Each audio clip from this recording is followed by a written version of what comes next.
When The Matrix was released in 1999, this was something of a complete surprise hit. It took the world by storm and no one was really expecting it. The film captured the imagination of audiences worldwide, and of course it wasn't long before a toy company saw the opportunity to capitalise on the film's success and create a toy line. And of course, The Matrix is a natural fit for a toy line. It's fun, it's colourful, it's got plenty of action, it's got lots of science fiction elements to it. The only surprise with The Matrix is that there isn't more toys. A little known company called N2 Toys picked up the license and were the first toy company to have a go creating a toy line based on The Matrix. They had two ranges. They had a 6-inch scale range and then they also had a 10-inch scale range. The 6-inch scale figures were quite successful. They produced a couple of lines, a couple of series of these figures, and they managed to produce pretty much every character you could think of from the film. Looking at these toys now, they do look a little bit dated. There's not a great deal of articulation, but the detailing is quite nice. It wouldn't be until another few years until McFarlane stepped in and picked up the rights for The Matrix Reloaded and Revolutions and would produce a line of 7-inch figures. These again would be very limited in terms of articulation, but the detailing of course would be excellent. But as I said, N2 Toys also had a 10-inch scale line. And today I'm going to take a look at two of these figures. I'm going to be looking at Neo and Trinity as they appear in The Matrix. Because whereas the smaller scale figures had limited articulation, these 10-inch figures had a lot more to offer. The packaging to these figures is basically just using the film poster and trying to replicate the coding of the Matrix. When we look at the reverse of the packaging, we can see some film stills. Now interestingly, each of these film stills represents another figure that would be in this wave. So interestingly, what they decided to do with this first line of figures was to do Neo and Trinity in their Matrix outfits, but also in their real world outfits.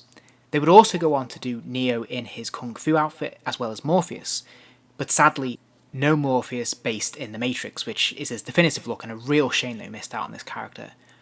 Also another obvious missing character here is Smith. There's no villain in this line, and it's a shame because I think that would have been an easy one to do and a much needed character to fill out this line. And it's a real shame because the line did not continue beyond these 6 figures. So starting with Neo, we can see that the overall presentation of this character is brilliant. I think this is a really nice looking figure. The coat is well tailored, it fits really nicely, and it looks really good. I think it's actually quite a striking and screen accurate interpretation of the character, which is great. There's lots of little details on this outfit, which is great. Considering it is quite a bland outfit, they've managed to sneak in some little details here. I like what they've done with the boots, with the buckles and the steel toe caps. I think is really cool. He's got obviously his belt there with again a little buckle on it, which is really nice. And what's really surprising about this figure is actually the gun holsters that are either side of his chest. I think that's excellent. They each hold a weapon, which is perfect. The likeness as well is pretty good. If I was going to criticise it, I would say obviously the glasses are moulded in, so you can't take them off. Also, the head does feel very plasticky, and by that I mean, of course, there is a sheen there where the light bounces off his head quite a lot. But in terms of articulation, I'm actually very pleasantly surprised. The head does swivel from side to side and all the way around, but if you'll notice there's a ball joint in the neck there, so you can actually get a bit of motion looking up and down into the side, which is really quite cool. He does of course have ball jointed shoulders as well, and which swing backwards and forwards. He does have a sort of a ball jointed elbow, so although it is a 45-degree angle, it can swivel from side to side, and of course he can rotate his wrist 360 degrees and hinge them up and down, which is quite surprising for a figure of this time. Now sadly there is no ab crunch or waist swivel, so unfortunately you're not going to be able to do much there. But he does have ball jointed hips, so he can swing his legs out and forwards, and quite a lot forwards, almost unnaturally so, and he can swing them back with the joint in the knee there, that's the 45-degree angle. There is no foot articulation because of the boots. For accessories he comes with 2 Uzis and 2 handguns which he can store in his holsters. The mould for these weapons are excellent, but there is very little detailing or shading on them. I did also want to mention his coat because I actually think that is a really nice piece. It's nice and heavy, it's a thick material, and like I said, it's really nicely tailored and well designed. But here he is without the coat, and again, this is screen accurate and it looks fantastic. I really like this. He holds these pistols really well, and this to me just looks straight out the movie. Like, it feels like they've brought this to life, which is obviously the aim of every collector. So I love this. I think they've done an absolutely fantastic job. It looks brilliant.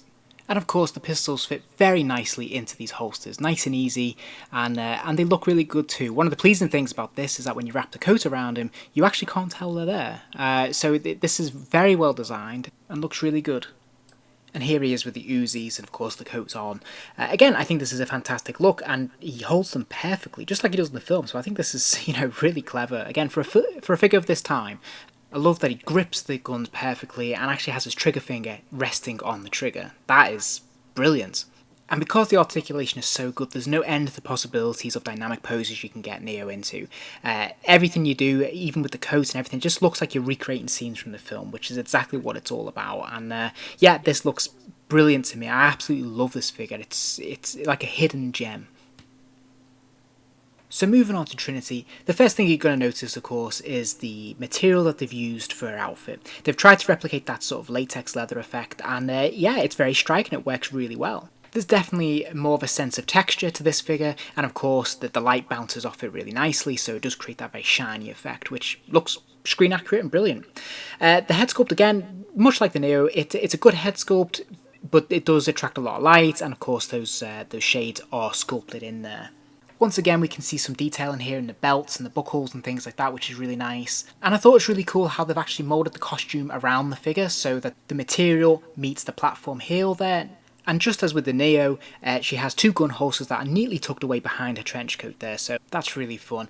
And of course, once again, the pistols fit really snugly into those holsters and it looks great. Now in terms of accessories, all the Trinity comes with are her two pistols. There's nothing else. This is screen accurate, so I don't have a problem with this, but it does feel light in comparison to the Neo. And again, just as with the Neo, you can of course remove the coat altogether and recreate a different look for Trinity, which is fantastic. Now the articulation is largely the same as the Neo. It's hard to tell whether it has the same neck joint because I can't really move the head forwards and back, but it is a longer neck than the Neo. She does of course have the same ball jointed shoulders, so you can get a good sense of how far back they can go, and of course she's also got those that kind of hinge joint at the elbow there that actually allows it to swivel as well as just go up and down. And of course the hands do flap forwards and backwards and rotate. Again, same joints in the hip as we saw before, so of course they do swing forwards and a good distance back, has the single jointed knees and has actual foot articulation this time, something we didn't get with the Neo because of the boots. She does actually have a bit of a swivel at the waist, which is quite good. There's not a lot of give because of the outfit, but fair play. But if I have one bugbear with this figure, it would be the hands, or particularly the right hand, which is too open and it can't hold her pistol. So this is really disappointing, and I don't know why they sculpted it this way, but I really struggled to get her to hold this. The left hand is much better. It is a closed hand, as you can see there, and the gun does fit quite snugly in there. There's no finger around the trigger, which is a shame, but it does fit, which is nice. And again, once you've got the weapon in hand there and you've got her on display, she looks brilliant. Again, this really feels like you're capturing the character, you're bringing it to life in toy form, and it just comes straight off the screen. I think she looks fantastic.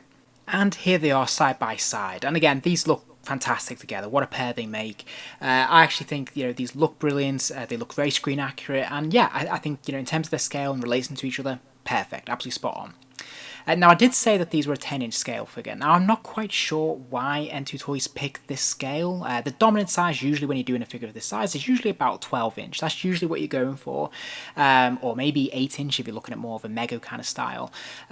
So here he is. Here's Neo standing next to the 1/6 scale Pierce Brosnan, the Legacy Collection Sideshow Collectibles figure, just to give you a sense of how they don't quite relate to each other. It looks a little bit better with Trinity, but still, you can tell the scale's off there. I think that's a shame for collectors, especially if you like the idea of having these characters all meet together and sort of be, of a shared scale from different franchises. So overall, I have to say I'm really, really very fond of these figures. I'm super impressed by the level of the articulation in the figures. Given the time that they were produced in, I think it's extra impressive. I love that they come with the accessories that they do, and I think overall their biggest achievement is the fact that they've really, really captured the likenesses and the feel of the characters from the film, which is really important. Certainly there's a few little niggles. It would have been nice if Trinity could hold guns in both hands, but aside from that, really, these are exceptional figures for the time they were made in. I'm very, very fond of them. I think they look brilliant, even to this day. Even by today's standards, they're still good toys. And my only real criticism of the line is that I just wish they'd made more. I wish they hadn't bothered making the real world figures. I think they're quite drab looking, and I'm not sure really that's what the audience was looking for in toy form. I would have much preferred them to have done and Morpheus in his proper leather coat outfit. I think that would have been amazing. And likewise, having Agent Smith in there would have been a pretty impressive lineup, or just 4 figures would have been wonderful. But alas, it wasn't meant to be. I hope you enjoyed the vid. If you did, please do give it a like, and remember to subscribe, as I will be posting more videos soon.